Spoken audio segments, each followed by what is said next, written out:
दोस्तों, आज हम बात करेंगे एक वेस्टर्न इंडी फिल्म के बारे में और ये वीडियो भी ऐसी फिल्म के बारे में होगी जो इस साल के अकेडमी अवार्ड्स में बहुत ही अहम फिल्म साबित हो सकती है। इससे पहले मैं मा रेनीज ब्लैक बॉटम, मैंक और प्रॉमिसिंग यंग वुमन पर वीडियो बना चुका हूं जिसे आप आई बटन में देख सकते हैं।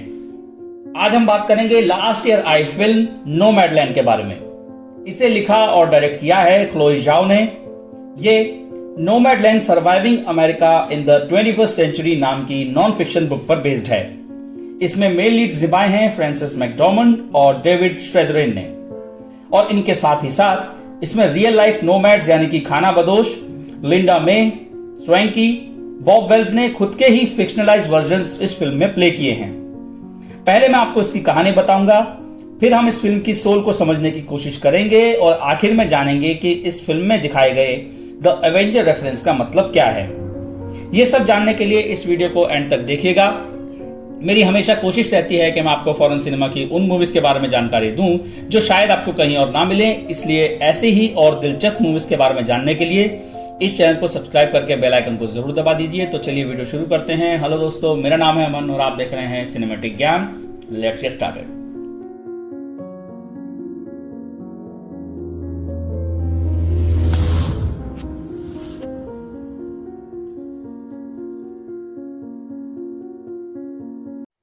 दोस्तों, ये कहानी है फर्न और उसकी जर्नी की। 31 जनवरी 2011 में शीट रॉक की मांग में गिरावट आने के बाद यूएस जिप्सम 88 साल के बाद अपना एम्पायर नेवाडा का प्लांट बंद कर देता है। इसमें फर्न की नौकरी भी चली जाती है। उसने कई सालों तक अपने पति बो के साथ वहां काम किया है, जिसकी हाल ही में मौत हुई है। इसके बाद फर्न अपनी ज्यादातर चीजों को बेच देती है और रहने के लिए एक वैन खरीद लेती है। इसी में बैठकर वो अमेरिका के वेस्टर्न पार्ट में घूमने और नौकरी तलाशने का फैसला लेती है। सर्दियों का मौसम होता है और उसे अमेज़न फुलफिलमेंट सेंटर में जॉब मिल जाती है और वो डेजर्ट रोज आरवी पार्किंग में अपनी वैन को पार्क कर देती है। अमेज़न की ये जॉब एक सीजनल जॉब है। वहीं सेंटर में खाने के दौरान उसकी फ्रेंड और साथ में काम करने वाली लिंडा मे उसे अपने बाकी साथियों से इंट्रोड्यूस करवाती है, जिसमें कार्ला नाम की लड़की के हाथों पर कई लिरिक्स के टैटू बने होते हैं। इसमें से एक में लिखा होता है, home is it just a word और something that you carry within you. यह फिल्म के हिसाब से बहुत थॉटफुल लाइन थी। खैर, लिंडा भी एक नोमैड यानी खाना बदोश है और वो भी एक वैन में ही रहती है। फर्न अगले सीन में सुपरमार्केट जाती है जहां उसे कुछ पुराने पहचान वाले लोग मिलते हैं। उन्हीं में से एक लेडी उससे पूछती है कि क्या तुम अभी भी उस वैन में रह रही हो? तो फर्न हाँ में रिस्पॉन्ड करती है। एंड देन वो लेडी उसे कहती है कि तुम जब चाहो हमारे साथ रह सकती हो, हमें तुम्हारी बहुत चिंता रहती है। फर्न पोलाइटली इस ऑफर को ठुकरा देती है। उन्हीं में एक यंग लड़की उससे पूछती है कि मेरी माँ ने कहा था आप होमलेस हैं, क्या यह बात सच है? उस पे फर्न एक बहुत ही अच्छा जवाब देती है कि मैं होमलेस नहीं हूं, बस हाउसलेस हूं। इन दोनों चीजों में थोड़ा फर्क है।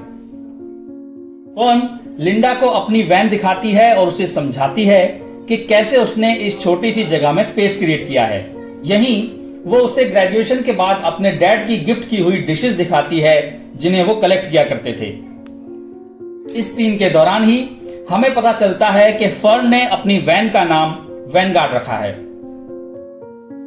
एक शाम को लिंडा अपनी वैन में फर्न को एरिजोना में बॉब वेल्स द्वारा ऑर्गेनाइज्ड एक डेजर्ट विंटर गैदरिंग में आने के लिए इनवाइट करती है, जो कि नोमैड्स लोगों को सपोर्ट सिस्टम और एक कम्युनिटी प्रोवाइड करता है। यह नए नोमैड्स के लिए एक बूट कैंप जैसा है जिसका नाम है आरटीआर यानी रबर ट्रैम्प रॉन्डेवू। खैर, शुरू में फर्न वहां जाने के लिए मना कर देती है, पर मौसम और ज्यादा ठंडा होता चला जाता है और उस एरिया में फर्न को जॉब मिलना बहुत ही ज्यादा मुश्किल हो जाता है। इसी दौरान वो अपनी वैन पॉप्स पीक नाम की एक जगह पर रात भर पार्क करने की परमिशन ले लेती है। वहीं रेचल नाम की मैनेजर रात में ठंड बढ़ जाने की वजह से उसे पास के बैप्टिस्ट चर्च में ओपन बेड फैसिलिटी यूज करने के लिए कहती है और एक बार फिर वो हेल्प लेने से इनकार कर देती है। हालांकि फर्न बाद में अपना इरादा बदल लेती है और गैदरिंग में जाने का फैसला लेती है। उस गैदरिंग में फर्न बाकी साथी नोमैड से मिलती है और वहीं वो बेसिक सर्वाइवल और रोड के लिए सेल्फ सफिशिएंसी स्किल्स भी सीखती है। वो सब वहां एक दूसरे की पास्ट की बातें डिस्कस करते हैं और पुरानी जिंदगी को याद करते हैं। बॉब वेल्स फर्न को अश्योर करता है कि पति को, दोस्त रिश्तेदारों को, शहर को खो देना एक बहुत ही डिफिकल्ट सिचुएशन है जिसका मेरे पास कोई जवाब नहीं है, पर एक बात सच है कि तुम जवाब ढूंढने के लिए बिल्कुल सही जगह पर आई हो। इसी जगह पर उसकी मुलाकात डेव नाम के एक नोमैड से होती है जिसके साथ वो कैंप में डांस भी करती है। कुछ वक्त के बाद फर्न की वैन का टायर खराब हो जाता है और उसके पास एक्स्ट्रा टायर होता भी नहीं है, इसलिए वो अपने पास ही रह रही एक नोमैड की वैन के पास जाती है जिसका नाम स्वैंकी है। वो उसे पास के टाउन में चलने को कहती है ताकि वो एक स्पेयर टायर खरीद सके। स्वैंकी फर्न को डांटती है कि तुम ऐसे रहने आ गई और तुम्हारे पास एक स्पेयर टायर तक नहीं है, तुम्हें ऐसी चीजों के लिए तैयार रहना चाहिए। और फिर वो उसे कुछ और रोड सर्वाइवल स्किल सिखाती है ताकि वो आगे ऐसी चीजों में ना फंसे। वो अच्छे दोस्त बन जाते हैं। एक दिन स्वैंकी फर्न को अपने कैंसर डायग्नोसिस के बारे में बताती है जो कि अब उसके ब्रेन तक फैल चुका है और डॉक्टर्स का कहना है कि वो महज 7 या 8 महीने ही जिंदा बचेगी। इसलिए अब वो हॉस्पिटल में लेटे लेटे मरने के बजाय वापस अलास्का जाना चाहती है ताकि वो अपनी जिंदगी में कुछ और नई और सुनहरी यादें जोड़ सके और जिंदगी को पूरी तरह जी सके। इवेंचुअली वो दोनों अलग हो जाते हैं। फिर फर्न काफी ट्रैवल करती है। वो अपने सुकून और अकेलेपन की जिंदगी को एंजॉय करती हुई नजर आती है। बाद में फर्न को आरवी पार्क में एक कैंप होस्ट की जॉब मिल जाती है जहां उसकी मुलाकात फिर से डेव से हो जाती है, वही जो उसे डेजर्ट कम्युनिटी में मिला था। लिंडा मे भी यहां उसके साथ होती है और ये लोग साथ में काफी अच्छा टाइम स्पेंड करते हैं। और कुछ वक्त के बाद लिंडा दुखी मन से वहां से चली जाती है। जाते जाते वो फर्न को कहती है कि तुम जब चाहो मुझसे मिलने आ सकती हो, और वो फिर से अलग हो जाते हैं। इस दौरान डेव की तबीयत खराब हो जाती है। फर्न उसका पूरा ख्याल रखती है। उनकी दोस्ती और भी ज्यादा गहरी हो जाती है। डेव को इंटेस्टाइन में सूजन की प्रॉब्लम होती है जिसके चलते उसे इमरजेंसी सर्जरी के लिए हॉस्पिटल जाना पड़ता है। फर्न भी उसके साथ हॉस्पिटल जाती है और कुछ समय में वो ठीक हो जाता है। बाद में उन दोनों को ही साउथ डकोटा वॉल ड्रग्स में रेस्टोरेंट जॉब्स मिल जाती है। एक रात को डेव का बेटा उसे ढूंढते हुए रेस्टोरेंट पहुंचता है। वो डेव को बताता है कि उसकी वाइफ प्रेग्नेंट है और वो चाहता है कि वो उसके घर आकर अपने ग्रैंड चाइल्ड से मिले। डेव को शुरू में वहां जाकर उनसे मिलने में कुछ हिचकिचाहट होती है, पर उसे वहां जाने के लिए, अपने ग्रैंड चाइल्ड को देखने के लिए फर्न एनकरेज करती है। डेव उसे अपने साथ चलने के लिए पूछता है, पर फर्न इसके लिए मना कर देती है और वो वहां से चला जाता है। फर्न को बीट हार्वेस्ट में एक नई जॉब मिल जाती है और उसे कई मुश्किलों का सामना करना पड़ता है। उसकी वैन खराब हो जाती है और उसे रिपेयर करने का खर्चा इतना ज्यादा होता है कि वो उसे अफोर्ड नहीं कर सकती। वो अपने कुछ फ्रेंड्स को पैसे भेजने के लिए कॉल करती है, पर कहीं से कुछ मदद नहीं मिलती। इसके बाद वो अपनी बहन और उसके हस्बैंड से मिलने उनके घर जाती है। यहां उसकी बहन उसे वहीं अपने साथ रहने को कहती है, पर वो कहती है कि वो वहां नहीं रह सकती, वो ऐसे बेड में नहीं सो सकती। इससे निराश होकर उसकी बहन जवाब देती है कि ऐसा इसलिए है क्योंकि हम उतने इंटरेस्टिंग लोग नहीं हैं जितने तुम्हें वहां बाहर की दुनिया में मिलते हैं। मैंने भी चाहा था कि तुम मेरे आसपास रहो। बचपन में तुम ही थी जो मुझे सबसे ज्यादा समझती थी। मैंने हमेशा तुम्हारे जाने के बाद अपनी जिंदगी में एक खोखलापन सा महसूस किया है। वो उससे नाराज होकर पूछती है कि बो के गुजर जाने के बाद भी तुम एम्पायर में ही क्यों रुकी रही? तुम उस जगह को छोड़ सकती थी, हमारे पास वापस आ सकती थी, पर तुमने ऐसा नहीं किया। फर्न इन सब चीजों का ब्लेम अपने ऊपर ले लेती है, पर वहां रुकती नहीं है। फिर उसकी बहन उसे पैसे दे देती है और वो वहां से चली जाती है। बाद में फर्न डेव और उसकी फैमिली से मिलने जाती है, जहां जाके उसे पता चलता है कि डेव ने लंबे वक्त तक उनके साथ रहने का फैसला ले लिया है। वो उसे भी वहां परमानेंटली रुकने के लिए एक रूम ऑफर करता है, पर वो कुछ दिन वहां ठहरने के बाद वहां से चली जाती है। फर्न वापस अपनी अमेज़न सीजनल जॉब स्टार्ट कर देती है और बाद में एरिजोना कम्यून को भी रिविजिट करती है। वहां उसे पता चलता है कि स्वैंकी की मौत हो चुकी है और वो और बाकी के नोमैड्स उसकी जिंदगी को एक ट्रिब्यूट देते हैं। अगले दिन फर्न बॉब के सामने अपने पति बो के साथ अपने रिश्ते को लेकर खुलती है और बताती है कि बो अपने पेरेंट्स को नहीं जानता था और हमारे भी कोई बच्चे नहीं थे। फिर वो चला गया और अगर उस वक्त मैं भी वो जगह छोड़ देती तो शायद ऐसा लगता जैसे कि बो कभी एग्जिस्ट ही नहीं करता था। उसे एम्पायर बहुत पसंद था, उसे अपने काम से प्यार था, सब उसे पसंद करते थे, इसलिए मैं उसके जाने के बाद भी वहीं ठहरी रही, उसी शहर में, उसी घर में, क्योंकि मेरे फादर ने मुझे एक बार बताया था जिसे याद रखा जाता है वो जिंदा रहता है और शायद मैं अपनी जिंदगी सिर्फ बो को याद रखने में ही निकाल दूंगी। बॉब भी इस बात से रिलेट करते हुए फर्न को बताता है कि मैं अपने बेटे के बारे में बहुत ही कम बात करता हूं, पर अगर वो होता तो आज उसका 33वां जन्मदिन होता। उसने 5 साल पहले सुसाइड कर ली थी और तब से एक लंबे अरसे तक मैं खुद से यही सवाल किया करता था कि मैं उस धरती पे कैसे जिंदा रह सकता हूं जहां मेरा बेटा जिंदा नहीं है। मेरे पास इस सवाल का कोई जवाब नहीं था, पर धीरे धीरे मुझे एहसास हुआ कि मैं उसकी जिंदगी को ऑनर कर सकता हूं लोगों की मदद करके और उनकी सेवा करके।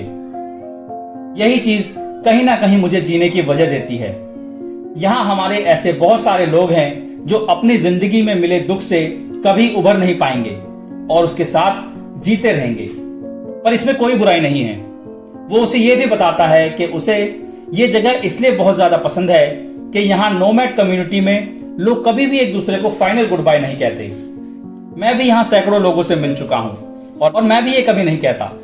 मैं हमेशा उन्हें प्रॉमिस करता हूँ that will see each other again down the road, और मैं उनसे मिलता भी हूँ, फिर चाहे इसमें 1 महीना, 1 साल या कुछ साल ही क्यों ना लग जाएं। बिल्कुल उसी तरह रोड को देखते हुए मुझे दिल में कहीं ना कहीं पक्का पता है कि मैं अपने बेटे से भी एक दिन जरूर मिलूंगा, और मुझे यकीन है कि तुम भी एक दिन बो से जरूर मिलोगी और तब तुम अपनी जिंदगी को साथ में याद करना। कुछ वक्त के बाद फर्न खाली पड़े हुए एम्पायर टाउन वापस आती है। वो उसी फैक्ट्री में वापस जाती है जहां वो और बो साथ में काम किया करते थे, और सबसे आखिर में वो उस घर में जाती है जहां वो और बो साथ रहा करते थे। कुछ वक्त वहां ठहरने के बाद वो फिर से अपने सफर पर निकल पड़ती है और फिल्म खत्म हो जाती है। चलिए दोस्तों, अब इस फिल्म को थोड़ा समझने की कोशिश करते हैं। एक अकेली एजिंग औरत को जिंदगी के ऐसे रोड पर चलते हुए देखना जिसका कोई एंड नहीं है, ऐसी फिल्म को देखना बिल्कुल आसान नहीं था। तबाही और निराशा के इस शानदार ड्रामे से प्यार ना हो, ऐसा होना नामुमकिन है। ये राइटर डायरेक्टर क्लोई ज़ाओ की पहली की films my brothers taught me a song और द राइडर की ही तरह अकेलेपन को बेहतरीन तरीके से हमारे सामने लाती है। कुछ भी चीज हमें नोमैड लैंड के लिए प्रिपेयर नहीं करती। सूनेपन के मैनुअल में इस फिल्म का उदासी भरा मेडिटेशन एक अजीब तरह से हमें उम्मीद और खुशी की किरण दिखाता है, पर यह एक आम रोड मूवी की तरह बिल्कुल नहीं है। और अगर आप इसे ऐसा मानते हैं तो ये इसके बेहतरीन वर्क ऑफ आर्ट को नुकसान पहुंचाने जैसा होगा। इसमें दिखाए गए असीम इमोशंस एक के बाद एक फ्रेम को लाइट अप करते हुए नजर आते हैं। जोशुआ जेम्स रिचर्ड्स की सिनेमेटोग्राफी इस फिल्म को एक मास्टरपीस बनाती है। वहीं फ्रांसिस मैकडोनाल्ड की लाजवाब परफॉर्मेंस फर्न को महज एक किरदार नहीं बनाती, बल्कि एक रियल इंसान की तरह उसे जिंदा करती है। उसमें बहुत दर्द है, वो हंसती है, उदास होती है और कैमरा कॉन्शियसनेस के बिना ही उभर कर आती है।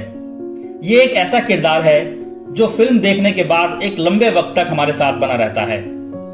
वो किसी को अपने पास रहने के लिए इनवाइट नहीं करती। वो एक ऐसी औरत है जिसे अगर आप उसकी वैन में जाकर हेलो कहेंगे तो शायद उसे ये पसंद नहीं आएगा। वो एक सच्ची नोमैड है। फर्न की साथी नोमैड्स के साथ बातचीत, फिर चाहे वो बॉब वेल्स के साथ उसकी एंड की बातचीत हो या फिर 74 साल की स्वैंकी के साथ उसकी बातचीत हो, जिसमें वो उसे अपने कैंसर के बारे में बताते हुए कहती है कि जिंदगी बहुत कम है और अभी भी कितना ट्रैवल करना बाकी है। ऐसी बातचीत वाले सीन्स बहुत ही खूबसूरती से भरे हुए हैं। ये आम दुनिया के विजडम और मटीरियलिज्म को ललकारते हुए नजर आते हैं और ये हमेशा हमेशा के लिए आपके साथ रह जाते हैं। फिल्म में ज्यादातर वक्त फर्न अकेले रहती है अपने क्रैम्प्ड वैन में, जिसमें सिर्फ स्लीपिंग पोजीशन में करवट बदलने की जगह है और नेचर्स कॉल अटेंड करने के लिए एक बकेट है। चाहे कुछ भी हो, फ्रांसिस मैकडॉर्मंड ने फर्न की जिंदगी को एक एक पल जिया है। फर्न को किसी की भी सिंपैथी नहीं चाहिए। वो अपनी इच्छा से बेघर है, ना कि किसी दबाव से। उसकी एक बहन है जो अच्छे खासे घर से बिलोंग करती है।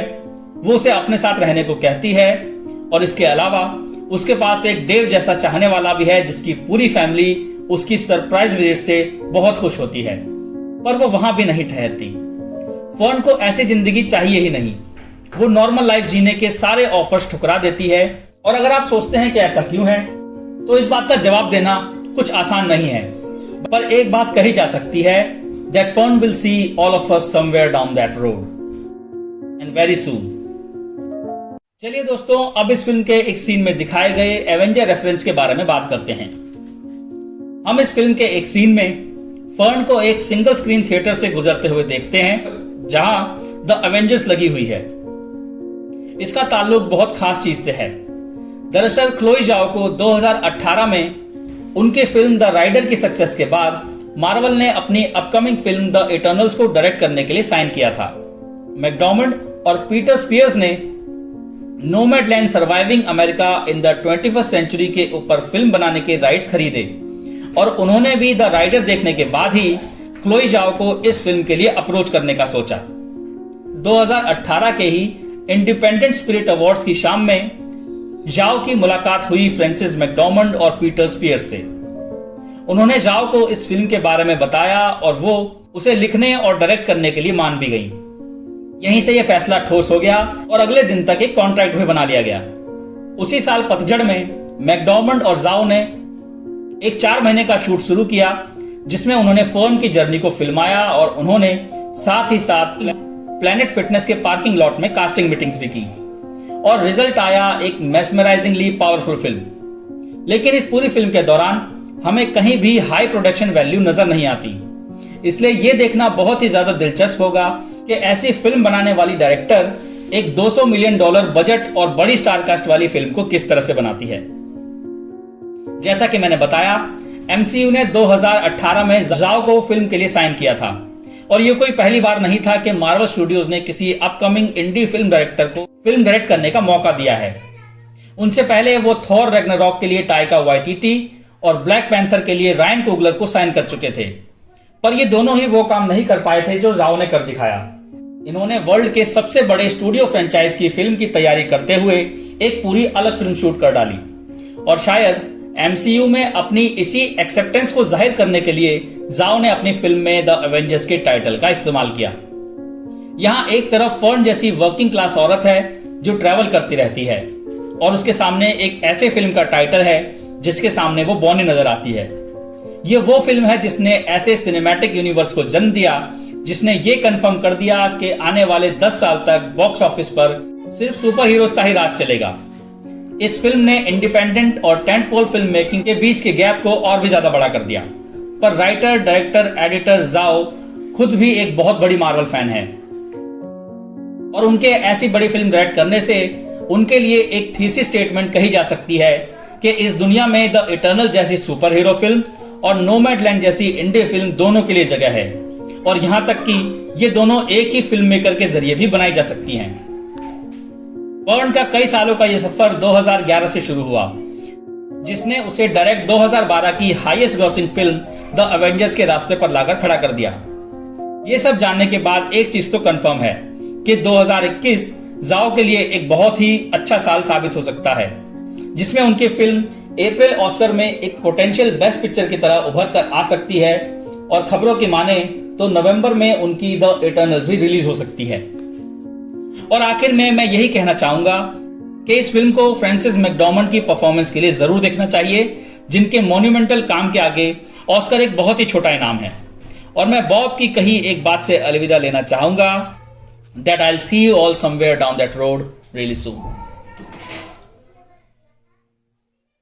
तो दोस्तों, ये था नोमैडलैंड का एक्सप्लेनेशन। आई होप आपको अब ये मूवी ज्यादा बेहतर तरीके से समझ आ गई होगी, और मैं उम्मीद करता हूं कि आपको ये वीडियो अच्छी लगी होगी। अगर अच्छी लगी है तो इसको लाइक कीजिए। अगर आपके कुछ सवाल या ओपिनियंस है तो उन्हें कमेंट सेक्शन में शेयर कीजिए। इस वीडियो को शेयर कीजिए। मैं मिलता हूं आपसे अगले वीडियो में। Thanks for watching. Bye bye.